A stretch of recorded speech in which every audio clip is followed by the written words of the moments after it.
Thank you for watching my video. I am a cosmetology school owner and a teacher. I have put together this video to help my students. I also would like to help those students who are attending other schools, along with some of you who are home doers. So my first video that I am going to be publishing is on purchasing an affordable combo clipper trimmer set that you can purchase at Sally's for about $70. I also highly recommend that you buy this 5-in-1. It is a lube, sanitizer, everything all in one for about $8.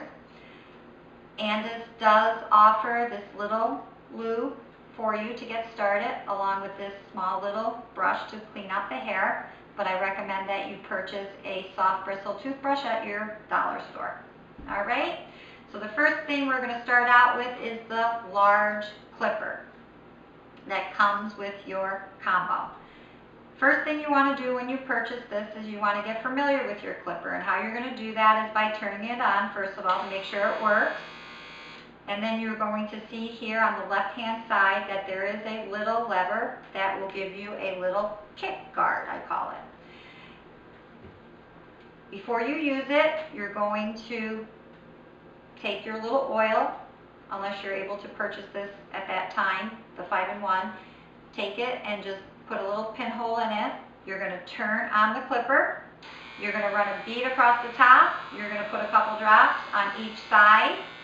Let it run for about 3 or 4 seconds. Turn it off. If you feel that you have a little bit too much oil on it, have a nice washcloth handy, a dry one, and you're going to blot the excess oil off. Then what you're going to do is decide on what guard you're going to use. As I tell my students, when in doubt, always go with number 8. It is the largest. There's 0 to 8, 8 being the largest, which is at 1 inch. That means that every hair that you cut with this guard will be 1 inch long, okay? Now, so what you're going to do is you're going to hold your clippers tight, and you're going to take the blade and the built-in guard, and you're going to slip it underneath the teeth of this guard, and you're going to hear a click. That means it's fastened. Then you're going to proceed with doing the haircut. When you have completed the haircut, then what you're going to do is you're going to go to the back of this, and there's going to be a little tab, and you're going to click it off, and then you're going to wash this in hot soapy water. Dry it, and then you will store it for your next haircut. Now that you have completed the use of the guard and the clipper, you're going to clean it. And how you're going to do that is with that small brush or a nice soft toothbrush, and you're going to clean the hair with the clipper off. Then you're going to take your 5-in-1 or your oil. Remember to always shake your 5-in-1 or any chemical. If it's not water, shake it. Turn on your clipper, squirt on the side and along the front. Let it run for about 3 seconds or so. Turn it off. Once again, take your towel, washcloth, blot any excess oil off, and then be sure to use your protective guard. This is going to protect the blade and the built-in guard so that if you bump it or anything, it will protect it. Now, if for any reason you feel that this isn't working properly for you, just go ahead and take your 0 guard and put that on and store it with that, because that way it will protect the blade and the guard from getting damaged. It's very important for you to understand that this is your blade, this is your guard. If the blade raises above the guard, you can cut someone, okay? Now, I'm going to talk about the trimmer. Okay, so now we have the trimmer. The trimmer, the care is the same for both tools. You're going to turn it on to make sure it's working. Then you're going to turn it off and grab your oil. And remember, this is just an oil. It is not a cleanser. Turn it on, drops on the side, and a bead along the front. Let it run for a couple seconds. Turn it off, and then it's ready for use.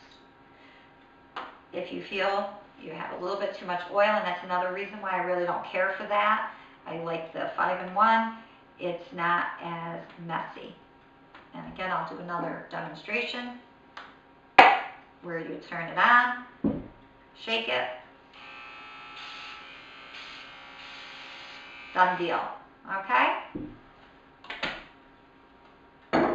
Now, with the trimmer, what I use this for is the edges around the perimeter of a haircut. I also like to use this when I have a young lady that has very long hair. I am able to give her a nice cut using my trimmers instead of using shears. Once again, that will be a video I will be putting together for you at a later date, so please, look for that video in the future. So with the trimmer, I'm going to obviously pick the correct guard that I'd like, because I use the trimmer more for edging, as I said, or just sideburns, or for children, because their hair is very baby fine. And as long as the cut is short enough, because the guards that they give you are not as long of a cut as the clipper. So once again, once you're completed your haircut, you will, with this off, remove all the hair. Then you will take your 5-in-1, and if you do not have that yet, you will have to use the oil. Turn it on, drop, drop, and a bead across, done deal. But they do not offer a protective guard as they do with the clipper for the trimmer. So, as I tell my students, better to be safe than sorry.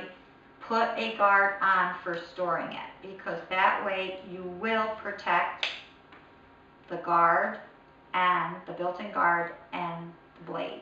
Because again, if you bump this and the blade is above the guard, remember, you will cut someone.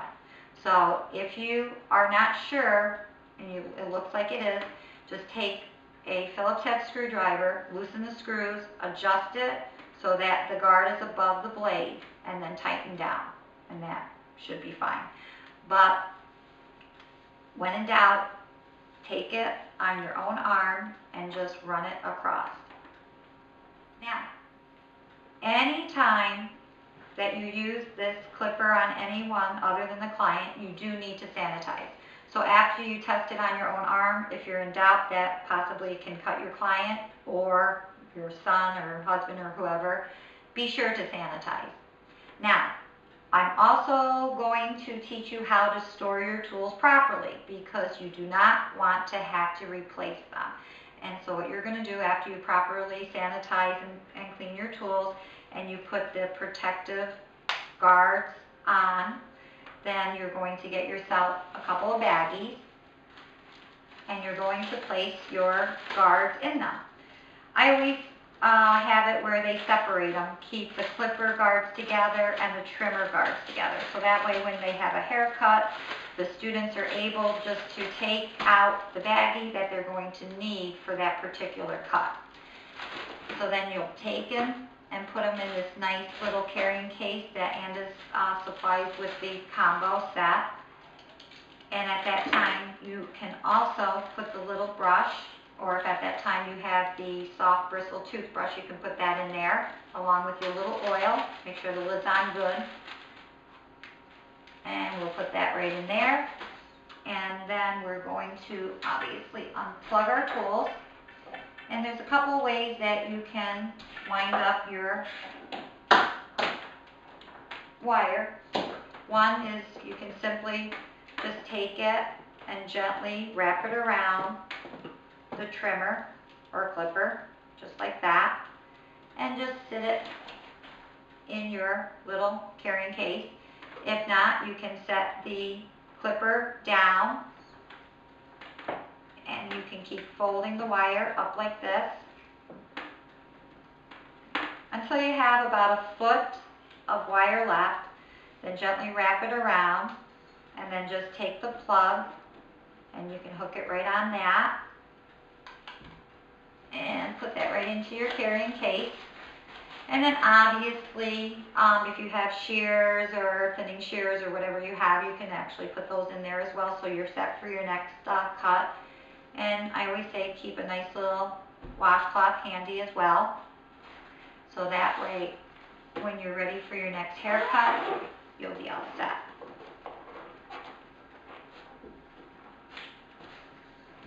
I want to thank you for watching my video, and I look forward to making my next one. Just thank you for watching.